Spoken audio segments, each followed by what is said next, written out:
Verset 20 au chapitre 40, verset 1 à 15.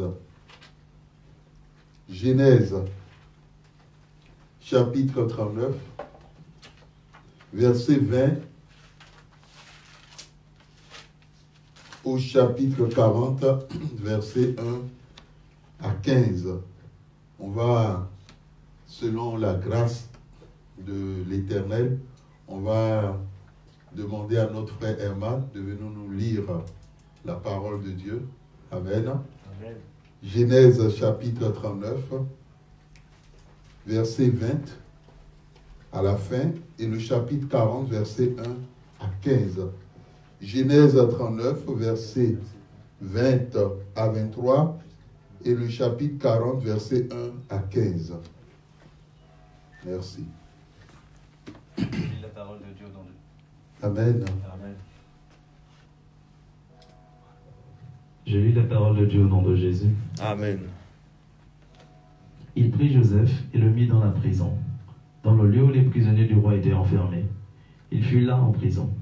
L'Éternel fut avec Joseph, et il étendit sur lui sa bonté. Il le mit en faveur aux yeux du chef de la prison. Et le chef de la prison plaça sous sa surveillance tous les prisonniers qui étaient dans la prison. Et rien ne s'y faisait que par lui. Le chef de la prison ne prenait aucune connaissance de ce que Joseph avait en main, parce que l'Éternel était avec lui. Et l'Éternel donnait de la réussite à ce qu'il faisait. Amen. Amen. Le 41 à 15. Genèse 40, versets 1 à 15.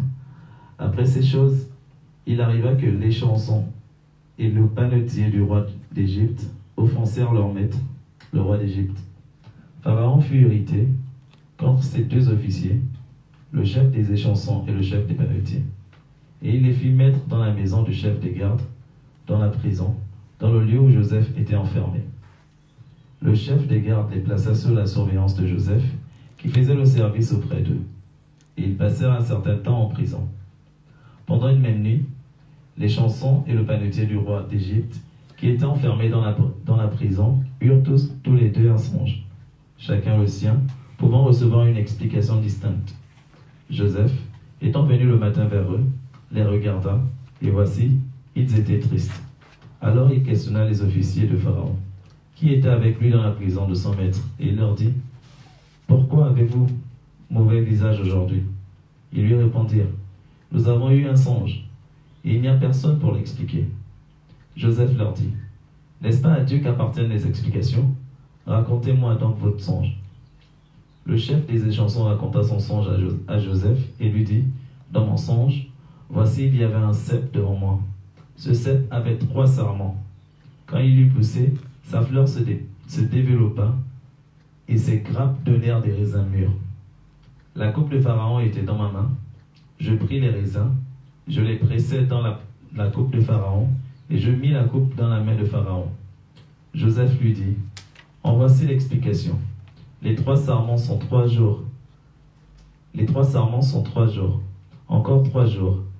Et Pharaon relèvera la tête et te rétablira dans ta charge. Tu mettras la coupe dans la main de Pharaon, comme tu en avais l'habitude lorsque tu étais son échanson. Mais souviens-toi de moi, quand tu seras heureux, et montre, je te prie, de la bonté à mon égard. Parle en ma faveur à Pharaon, et fais-moi sortir de cette maison. Car j'ai été enlevé du pays des Hébreux, et ici, même, je n'ai rien fait pour être mis en prison. » Amen. Amen. Nous remercions notre frère Herman pour la lecture de ce texte. Amen. Amen. Le thème de ce matin s'intitule « La prison et les rêves ». La prison et les rêves. Nous sommes en train d'étudier la question de la destinée dans la vie des enfants de Dieu. La fois dernière, nous avons vu comment est-ce que la femme de Potiphar, a œuvré contre Joseph, qui était innocent. Dans le texte que nous avons lu, Joseph est retenu en prison. Le verset 20 nous dit que Potiphar, enflammé de colère, sans chercher à savoir exactement le vrai du faux, a décidé de par sa position de mettre Joseph en prison. Mais la particularité de la destinée de Joseph, c'est qu'il était enfermé là où on mettait les prisonniers du roi. Dieu sait faire ces choses. Bien-aimé dans le Seigneur, l'enfant de Dieu dans sa destinée sera confronté à des situations d'injustice. On dira des situations injustes. Des situations qui peuvent provenir de toute forme d'autorité. En premier lieu, certains expérimentent cette injustice déjà dans leur propre famille. Soit à celle aînée, soit le grand frère, la grande sœur, qui décide, de par sa position, d'agir de façon injuste vis-à-vis du petit frère ou de la petite sœur. Ou soit c'est le père de famille ou la mère de famille qui a été injuste dans la façon d'aimer ses enfants, dans la façon d'offrir des cadeaux aux enfants. Bien-aimés, des situations d'injustice que certaines personnes rencontrent, tout comme récemment dans le cadre du bac, où certaines personnes, parce que des notes ont été bloquées par des profs, certaines personnes, malgré qu'au bac, ils s'étaient donnés à fond, on leur a choisi la note la plus mauvaise, celle qu'ils avaient en classe. C'est-à-dire la note de classe qui n'était pas mieux que la note à l'examen, parce que certains lycéens ont tendance à négliger les contrôles continus, les devoirs, et se disent qu'ils ont 2 semaines ou 1 semaine à préparer le bac, et là ils se donneront à fond. Mais cette année, ils ont été surpris, surtout ceux-là dont les profs ont confisqué ou ont refusé de corriger leurs feuilles d'examen. Ce sont des situations d'injustice. Tout comme cette fille qui avait 17 de moyenne en anglais et à qui on a donné 0 en anglais. Parce que celui qui avait corrigé a corrigé, mais n'a pas mis de notes.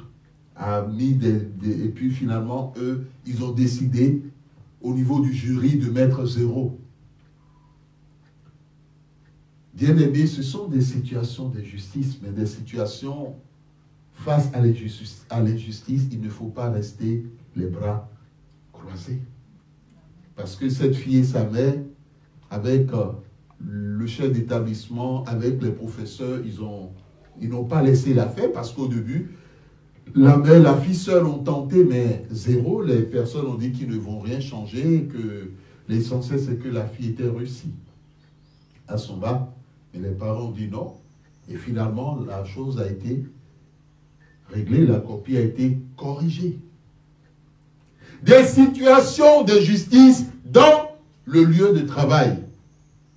Des situations de justice, il y en a plein, mais dommage même dans l'église. Parce que dans certaines églises, dont les fondements laissent à désirer, certaines églises dont les bergers, par leur comportement, n'ont rien à voir avec « imitez-moi comme j'imite le Christ », comme le disait l'apôtre Paul, ont œuvré par l'injustice vis-à-vis des fidèles. Aujourd'hui, nous avons une race, je ne dirais pas le terme confrérie, de fidèles qu'on appelle des déçus. Et certains même se sont donné ce sobriquet. Ah, nous sommes les déçus. Parce que vraiment, des différentes églises où nous avons mis les pieds, vraiment, les bergers nous ont déçus. Les chrétiens nous ont déçus. Donc, on ne va plus à l'église. On reste à la maison. On fait nos cultes à la maison. Ce n'est pas ce que la parole de Dieu dit. La parole de Dieu nous demande qu'il est important que le chrétien se retrouve dans l'assemblée des saints. Amen. Alors, pour éviter de porter le nom des déçus, avant de te rendre dans une communauté, cherche la face de l'Éternel. Prie et demande à l'Éternel, est-ce ta volonté que je me rende dans cette église? Est-ce ton bon vouloir que j'aille dans telle église? Saint-Esprit, parle-moi. Parle-moi au travers des rêves. Parle-moi au travers des songes. Donne-moi un signe. Plusieurs vont dans des églises parce que tel ami leur a dit, mais viens. Tel collègue leur a dit, viens. Tel connaissant leur a dit, viens. Et par la suite, l'église est devenue pour eux une prison. L'église est devenue pour eux une source de souffrance. Ce n'est pas ce que la parole de Dieu dit. L'église est le lieu où se retrouvent les frères et sœurs pour vivre la communion fraternelle. Bien-aimés, plusieurs aujourd'hui sont prisonniers des églises sataniques. Église satanique simplement parce que ceux qui sont à la tête ont fait un pacte avec Lucifer. Et les fidèles ne le savent pas. J'ai déjà donné ce témoignage. Lorsqu'on parle de prison, la prison spirituelle existe. On ne voit pas seulement la prison physique, où l'intéressé est appelé à plus tard se présenter devant un juge. Lorsqu'on parle des gardes à vue, mais dans le cadre de Joseph, la chose va plus loin, parce qu'il est victime d'une injustice. Beaucoup de chrétiens aujourd'hui sont victimes d'injustice venant des faux ministres et des églises dont les fondements reposent sur Lucifer. J'ai eu des chrétiens en entretien. Ils m'ont dit, mais ils n'ont jamais su qu'il pouvait exister d'églises où le berger prend la Bible dans la main, où le berger parle au nom de Jésus-Christ, où le berger crie Alléluia, où le berger fait la guérison ou la délivrance. Et que ce berger soit un agent du diable. Je lui ai dit, mais mon frère, la Bible nous a avertis par rapport aux faux ministres. La Bible nous a dit que le fils de la méchanceté, l'impie, ira même jusqu'à s'asseoir au trône de l'autel. Bien-aimé dans le Seigneur. Je parlais des captives, parce qu'un prisonnier est un captif. Cette église où un 31 décembre, où on a été invité par une famille, on y était. Chaque enfant de Dieu doit demander à Dieu de lui révéler ses dons. Amen. Car Dieu a donné à chaque enfant de Dieu un don spécifique. Amen. Et la Bible a dit, lorsque le Saint-Esprit descendra dans le livre de Joël, les fils, les filles, il y aura la prophétie. Amen. Au niveau même des vieillards. Il y aura des sons, il y aura des visions. Ce sont les manifestations de la présence et de l'effusion du Saint-Esprit. Lorsque vous avez une personne qui vous dit qu'elle ne rêve pas, elle n'a pas de son, elle n'a pas de vision, elle n'a pas de révélation, c'est qu'il y a un problème dans sa vie. Ce n'est pas normal. Parce que la parole de Dieu ne peut pas être remise en cause. Quand l'Esprit de Dieu descendra, quand l'Esprit de Dieu se manifestera, toutes ces choses-là sont des signes de la manifestation du Saint-Esprit. Bien-aimés, Dieu nous ayant donné le don de la révélation, étant assis en plein culte, l'Éternel nous permet de voir dans une révélation une personne qui était à côté du berger de cette communauté. Mais cette personne était assise sur notre trône, mais ce trône était doré. Mais cette personne qui était assise était tout en rouge. C'était un démon. Il y avait des hommes, il y avait des femmes. L'église était remplie. Il y avait des enfants.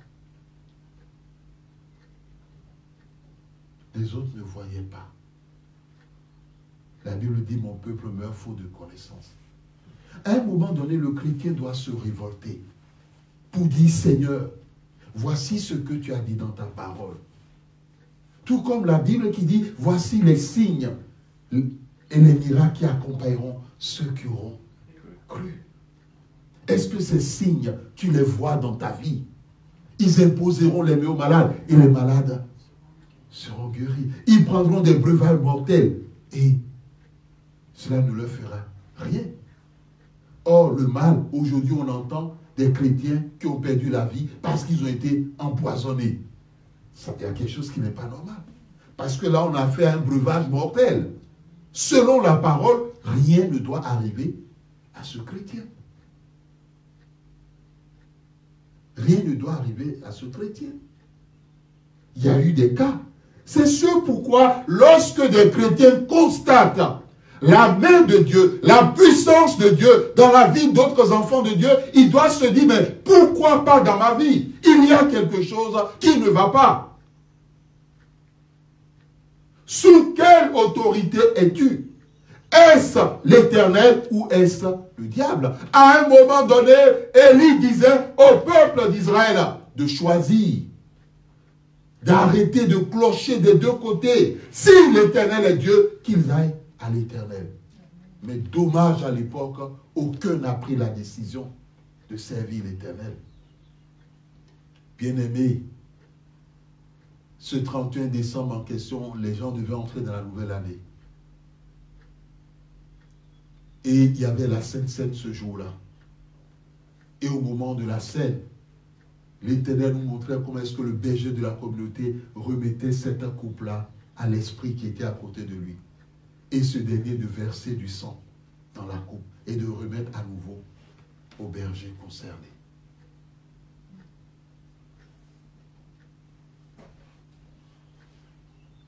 Bien-aimés, autant d'hommes, de femmes, d'enfants qui ont été mis dans des alliances, qui ont été rendus captifs.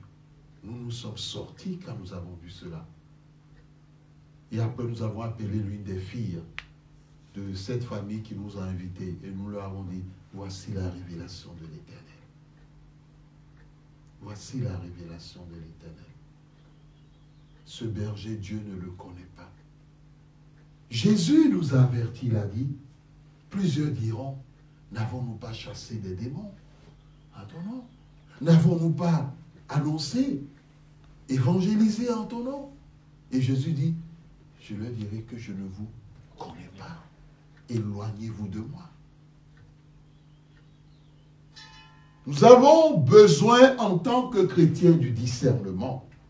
La captivité, le lieu où l'humanité aujourd'hui doit trouver refuge, à savoir l'église, la maison de Dieu, ce lieu a été souillé par le diable. Plusieurs de ces lieux ont été souillés.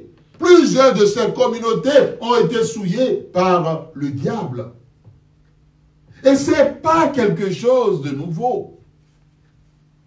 Lors de cette campagne d'évangélisation, cet homme prêchait. Et dans toute cette foule, il y avait une femme qui parlait avec Dieu. Et à un moment donné, l'Esprit de Dieu lui a dit, mais cet homme, je ne l'ai pas envoyé.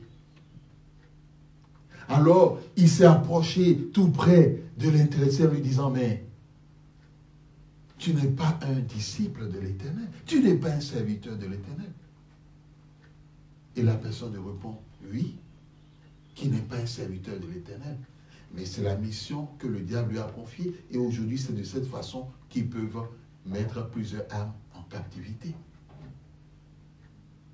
Plusieurs âmes en captivité. Il y a plein de choses. Aujourd'hui, le véritable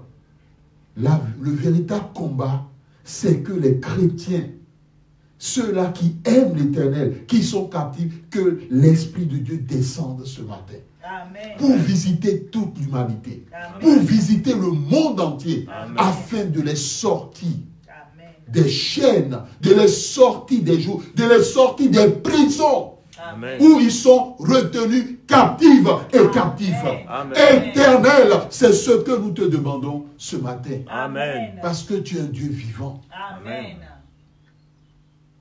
Je me rappelle de cette sœur en Christ, lorsque j'étais en stage pastoral, elle était venue me voir. Et elle avait une migraine. Et elle ne se portait pas bien.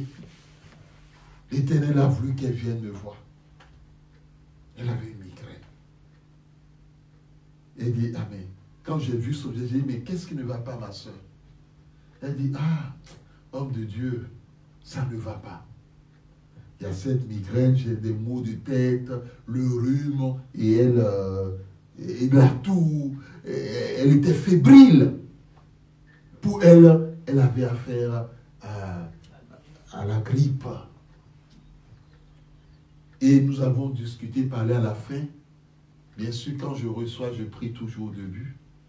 À la fin, je lui ai dit, bon, on va prier, on va remettre la donnée de ta santé entre les mains de l'Éternel.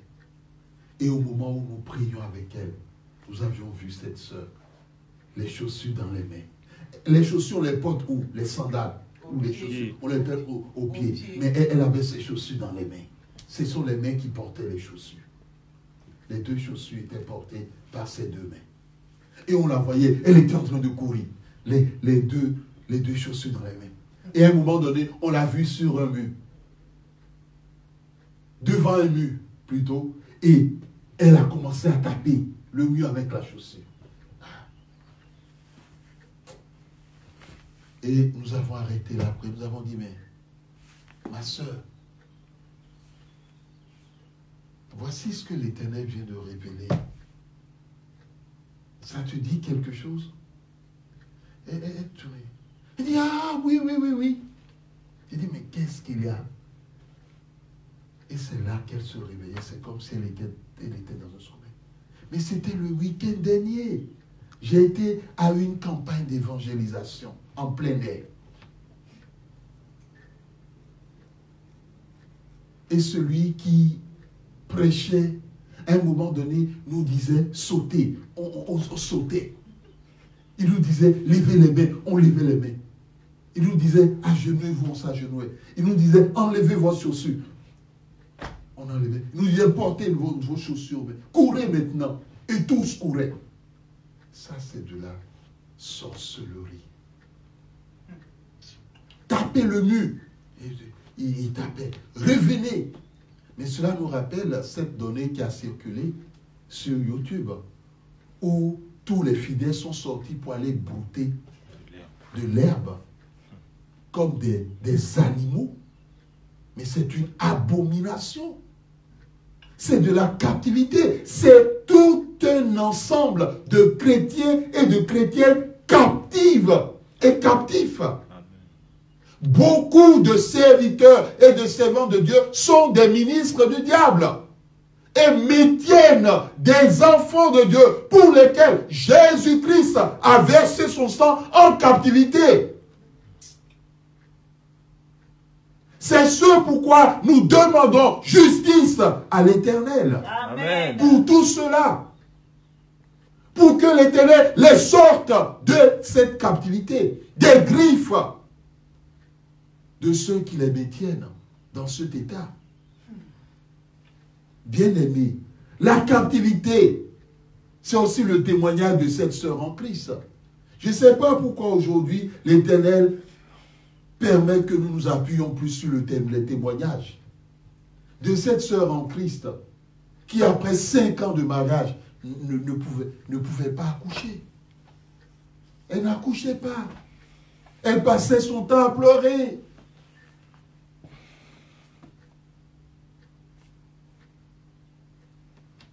Et le jour où la prière a été faite pour elle, par rapport à son sujet, qu'est-ce que le Seigneur a montré? Un grand arbre, dans une vision, dans une révélation, un grand arbre. Et devant l'arbre, il y avait un géant qui tenait une épée en main. À l'intérieur de l'arbre, qu'est-ce qu'il y avait? Bien-aimé, le don de la révélation, c'est un don merveilleux. Amen. Quand tu as un ministère donné, demande à Dieu le don de la révélation. Dans 1 Corinthiens 12, cela fait partie des dons du Saint-Esprit.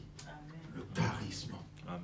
On ne parle pas du don de la divination, parce que le don de la divination est satanique. Satan aime copier les choses de l'Éternel, mais on parle du don de la révélation. Parce que Dieu révèle les choses passées, les choses présentes et les choses à venir. C'est ça la particularité. Satan ne peut pas révéler les choses à venir. Il ne peut pas. Les mages, les voyants qui disent aux gens, ça telle chose va lui arriver. Mais non. Quand ces personnes vont les consulter, quand ils prononcent de telles paroles, on a le pouvoir de la langue. Mais ces paroles sont prononcées sous l'autorité d'un esprit de divination. Et quand la personne à qui le voyant, la voyante, le médium ou la médium parle, accepte, croit en cette parole, l'esprit de divination entre dans la vie de la personne. Et cet esprit a la mission d'accomplir tout ce qu'on a dit sur la vie de l'intéressé. En bien comme en mal. Mais comme on sait que le fondement de l'ennemi n'a jamais été en bien, c'est que la personne, un jour ou l'autre, elle payera le prix de cette consultation auprès d'un voyant ou d'une voyante. Bien-aimé, pendant la prière, l'Esprit Saint, l'Esprit de Dieu donne la révélation. Dans une révélation, l'Éternel parle. Il montre l'intérieur de l'âme. À l'intérieur de l'âme, il y avait des enfants nouveau-nés qui étaient là. D'autres, il y avait des placentas dans des marmites. Et l'Esprit de Dieu disait, voici tous ces enfants, tous ces fœtus retenus captifs. Voici les enfants, les fœtus de plusieurs femmes qui vivent et à qui on leur a empêché, on les a empêchés de pouvoir mettre au monde un enfant. Donc, au fond, la maternité de ces femmes était retenue captive. Mais nous bénissons le Seigneur Jésus-Christ parce que le feu de Dieu est descendu. Amen. Nous avons prié, nous avons demandé à l'Éternel d'intervenir. Le feu de Dieu est descendu. Parce que Jésus-Christ nous dit qu'il nous a donné le pouvoir de marcher sur les serpents, sur les scorpions, sur toute la puissance des ténèbres. Amen. Et rien ne pourra nuire. Luc 10, à partir du verset 19 et suivant. On a pris autorité. Le feu, on a invoqué le feu de Dieu. Le feu est descendu, le géant a été foudroyé. Et on a demandé à l'Éternel d'envoyer sa puissance pour rendre libre tous ces différents fœtus, tous ces enfants qui étaient retenus captifs, et dont les mères, la maternité, étaient emprisonnées. On bénit l'Éternel parce qu'à la fin de la prière, l'endroit était vide. Amen. Et on rend grâce à Dieu parce que les temps qui ont suivi, les jours qui ont suivi, celle qui était stérile pendant des années, par la suite, elle est tombée enceinte. Amen. Et elle a accouché. Aujourd'hui, elle a 2 enfants. Amen. Bien-aimés dans le Seigneur, la prison spirituelle existe. Quelquefois, c'est dans des cercueils spirituels que les personnes sont enfermées. C'est le témoin de cette sœur qui était en Allemagne et que l'Église en a entendu parler, qui était enfermée dans des cercueils. Et les cercueils étaient verrouillés par des chaînes et jetés dans les profondeurs de la mer. Spirituellement, physiquement, on la voit aller et venir. C'est ce pourquoi, dans la Bible, on disait que le peuple qui vivait où? Dans les ténèbres. Les ténèbres, c'est synonyme de la captivité. C'est synonyme de chaîne. C'est synonyme d'injustice. Le peuple qui vivait dans les ténèbres a vu une grande lumière pour annoncer la venue du Christ. Heureusement que le Christ est venu. Sinon, Satan aurait fait de l'humanité son terrain de jeu favori, où il a tous les pouvoirs. Mais Jésus-Christ l'a vaincu à la croix. Amen. Amen. Jésus-Christ est ressuscité. Amen. Amen. Jésus-Christ est assis à la droite de Dieu le Père. Amen. Amen. Bien-aimés dans le Seigneur, l'Éternel est vivant. Amen. Mais elle, est-ce qu'elle savait qu'elle était enfermée dans un cercueil? Non. Elle, son médecin, les psychologues, tous ceux, ils ont fait les analyses, ils ont fait tout ce ils ont fait les différents cures d'entretien. Rien. Elle ne dormait plus. Elle souffrait d'insomnie pendant des années. Elle était à l'université. Pendant des années. C'est l'Éternel qui la maintenait en vie. Les médecins ne comprenaient même pas comment est-ce qu'elle arrive encore à avoir encore toute sa tête. Parce qu'elle ne dormait pas, elle ne dorme pas. Vous savez, on dit la nuit est faite pour dormir, mais elle-même, la nuit, elle n'arrivait pas à dormir. Le sommeil ne venait pas. Et c'est pendant la prière que l'Éternel a montré comment est-ce qu'elle avait été enfermée au travers de la révélation dans un cercueil. Un premier cercueil, et le premier cercueil, on l'a mis dans un deuxième, le deuxième dans un troisième, enchaîné, cadenassé. Vous savez, même si les ténèbres vous enferment dans les profondeurs de l'abîme, Jésus-Christ, il est allé là-bas. Amen. Et il peut toujours aller là-bas pour vous sortir de là. Amen. Parce que la Bible dit qu'il est descendu pour aller vaincre le diable dans sa tanière. Il est descendu au séjour des morts pour vaincre la mort et le séjour des morts. Amen. L'Éternel allait la chercher dans les profondeurs de la mer. Pendant la prière, brisèrent les chaînes, ouvrant les cercueils, sortant par sa main puissante cette sœur en Christ.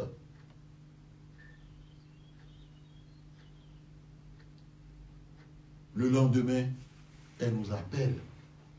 Elle dit, pasteur, l'Éternel a écouté, a exaucé votre prière. C'est la première fois depuis des années où j'ai dormi après la prière jusqu'à ce matin 10 heures. Et aujourd'hui, elle a quitté par la suite l'Allemagne, elle est retournée au Cameroun. Aujourd'hui, elle est une prophétesse de Dieu. Amen.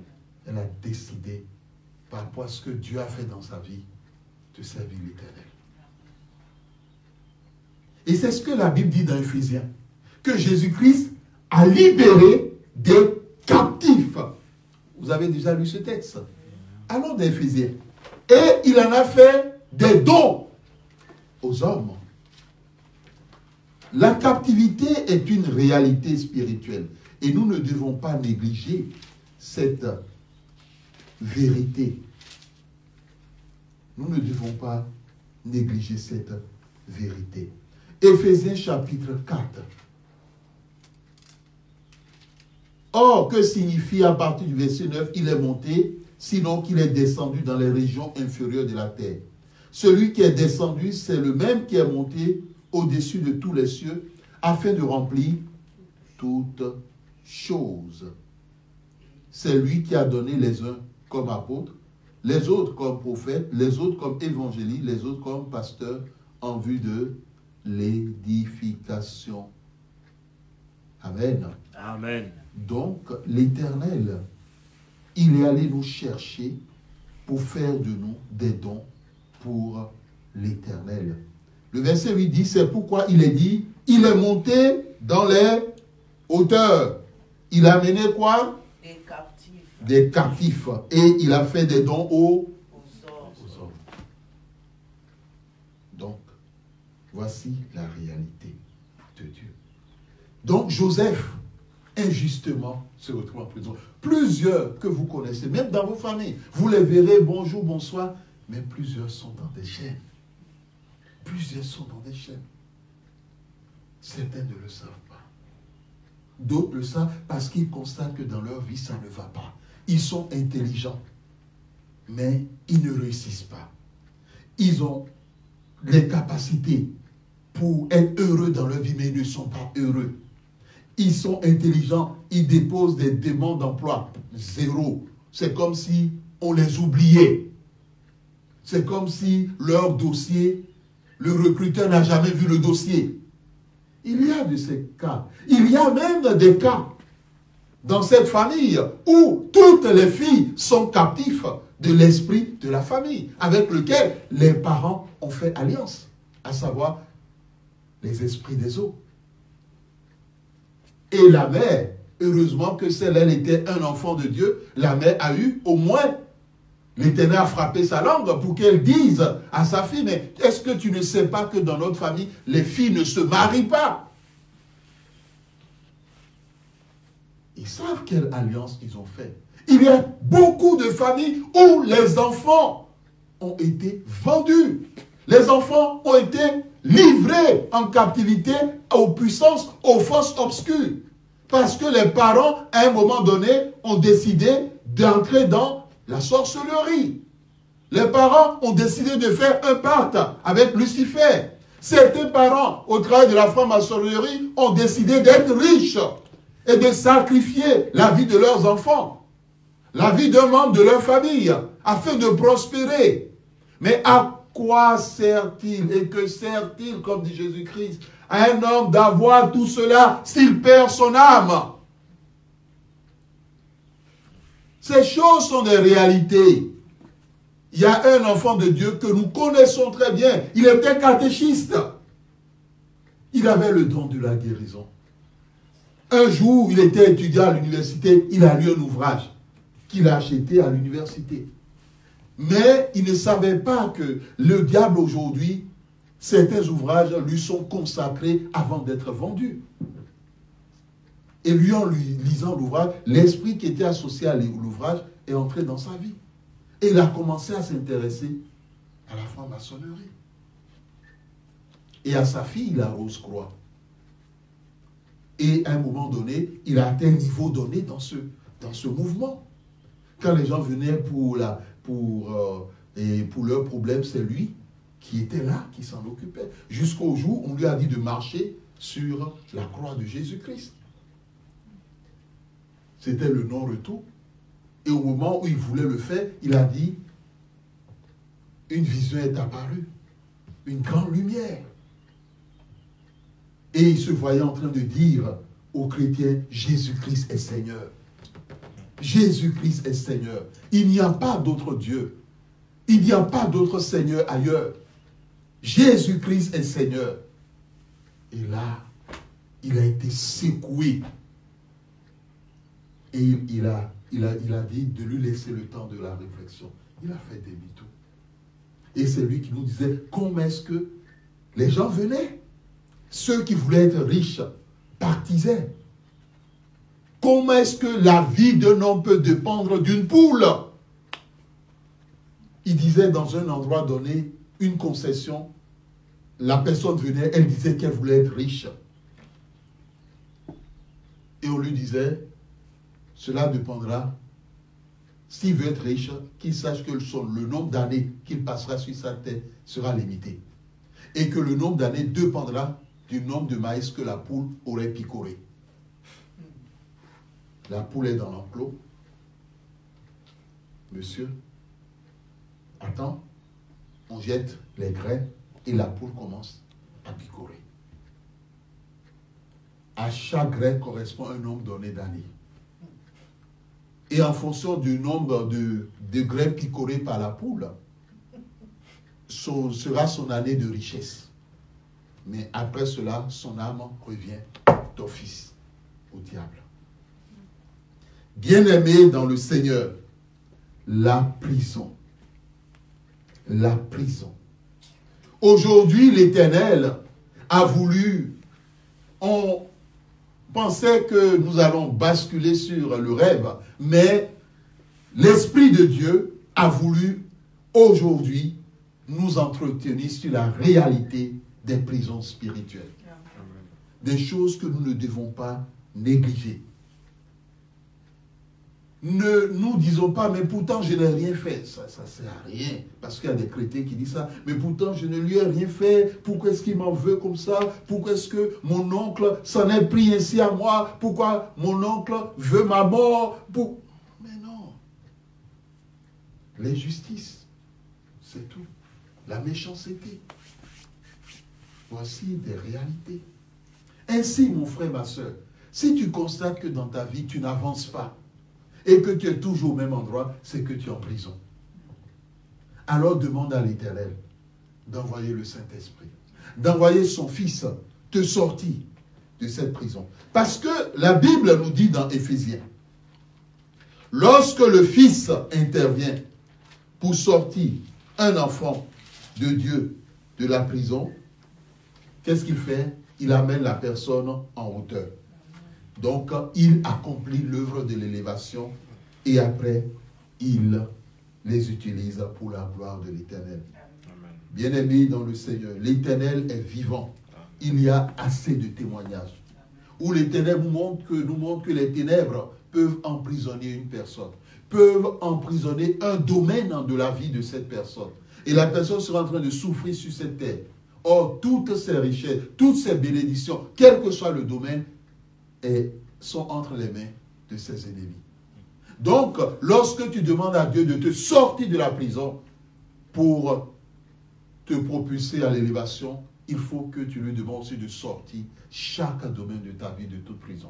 Tout ce qui t'appartient, qui est entre les mains de tes ennemis, que l'Éternel sorte tout cela de toute prison ils sont, que ce soit même dans les profondeurs de la mer. On ne va pas parler des procédés des cadenas que les ténèbres utilisent. Il y a des gens, par ignorance, on leur a fait croire qu'en fermant le cadenas et eux-mêmes en récitant leurs problèmes sur le cadenas, en jetant dans l'eau, et leur problème est réglé, c'est faux. Vos problèmes vont encore s'augmenter et vont se multiplier. Verrouillé à jamais, livré aux esprits des eaux, livré aux sirènes des eaux. C'est ça, c'est la réalité. Que l'Éternel qui nous aime, qui nous a parlé ce matin, visite toute la terre, visite tout le monde entier, Amen. Afin de sortir tous les captifs et les captifs, afin de sortir les domaines de la vie de ces enfants qui sont retenus captifs. Que l'Éternel sorte toutes tes bénédictions, sorte chaque domaine de ta vie, tout ce qui t'appartient, que l'Éternel sorte tout cela pour ta victoire et pour ton élévation, afin que tu sois un instrument entre ses mains, au nom de Jésus-Christ de Nazareth. Amen. Amen. Amen. Amen. Acclamons la parole de Dieu.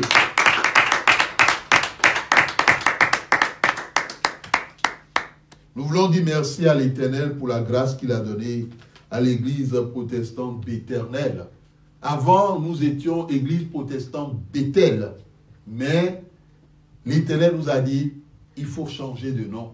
Et nous a donné ce nouveau nom. Amen. Simplement parce que le nom Béthel, d'autres églises, communautés chrétiennes portent ce nom. Et certaines de ces communautés font des dégâts.